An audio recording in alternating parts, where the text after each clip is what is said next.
Yo, yo, yo, what's going on? It's Terrell Hall of Fame, D-Line, TBKC, and all that other good shit. All right, y'all might have to Google this one. My guy who edits the videos is down right now.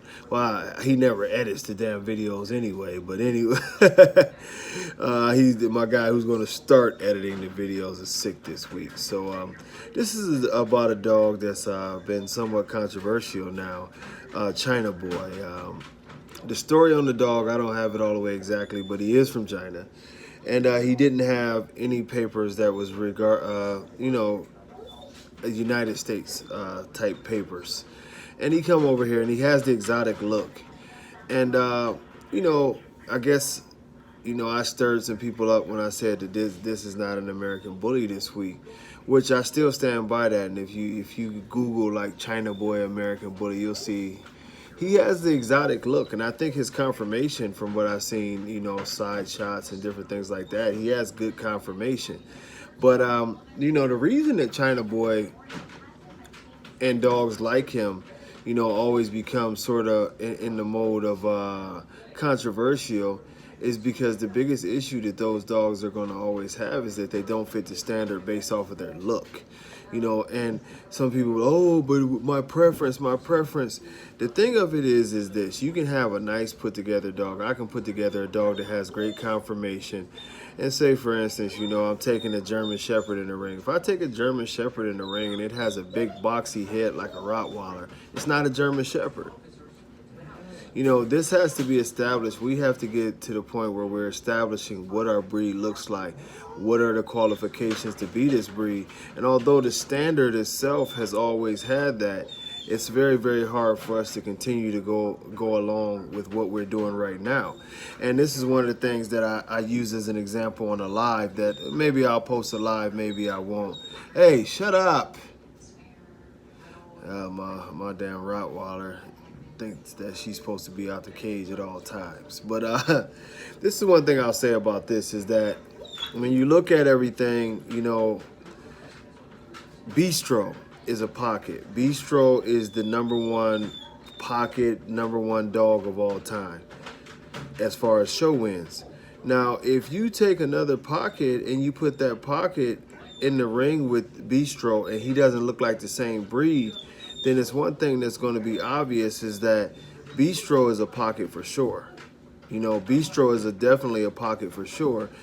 And what does that make the other dog? If you take a dog like, Grand Champion the Bear, who's been one of the most winning dogs ever and definitely of this generation, if you take him as a standard and, or a Mufasa, and you put dogs in there that look nothing like those dogs, how can those dogs be the same dog if these are the most successful show dogs of this era? One of the things is if you look throughout the history of the breed, over the nationals, let's say ABKC, nationals championship winners, and even if you include the RKC for their nationals and some of the other, it's always been a certain look, which we know what it is. A lot of those dogs that I just named, where the American Bully has a look. It has, I don't know, some people say pitbull on steroids or whatever, but it does look like an extreme version of a pit bull, just wider cheeks, very, very cheeky, very muscular face, very tight skin, not the wrinkles, more almond-shaped eyes like the pit bull would have, not those big circular bulldog eyes. I mean, it has a look that's defined in the standard. And the thing of it is that until we get to a point that, we can say this is an American Bully, and not these are an American Bully, it's not a real breed. You can't have 40 versions of one dog. I don't care what it is. If you go to any dog show, those breeds are identifiable. I don't care if it's German Shepherd, Boxer, even the more rare breeds like the Dogo and the Fila. You can see what they are. It's not a big question mark as to, what type of dog is that? If you don't know what type of dog it is, you just didn't know what breed it is. But if you know about the breed, especially the popular breeds, the German Shepherds, the Rotties, Dobermans, Boxers, those dogs, when you see them, you know exactly what they were. I mean, what they are, and that's what makes them a breed today. We cannot continue to keep on tiptoeing around and saying, you know, oh, we have a breed, but we're introducing more and more traits. We're expanding everything that the dog is supposed to be, instead of what all breeds do is compress it. You know, we started off years ago to where we had dogs. Some of them had, you know, whether it was a tail issue, a bad bite, little things, and we did make better dogs. We made better dogs off of those dogs, and we should have kept that format going. We should have, by this point in time, a bad tail is just totally unacceptable. By this time, you know, we should be sticklers for the bite.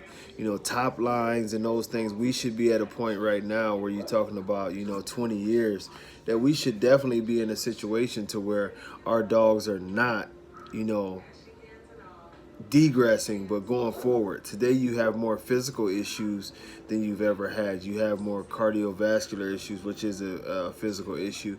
And even we're starting to see temperament issues, to where the dogs are more cowering down and seem to be not as mentally stable as the other dogs. And you know, it's sad and it's alarming at the rate that we're breeding these dogs, that very soon, you know, we don't know what's going to come about, but if we don't slow down, it won't be pretty. But, you know, as far as, you know, going back to the original thing with, you know, dogs like China Boy and some of the other dogs, it's not hating on those dogs. You know, a lot of those dogs, I see them and I say, yeah, they look cool. But you always have to ask the question, does it fit into the parameters of what this dog that is claiming to be is supposed to be? And it doesn't. And that's just a simple thing.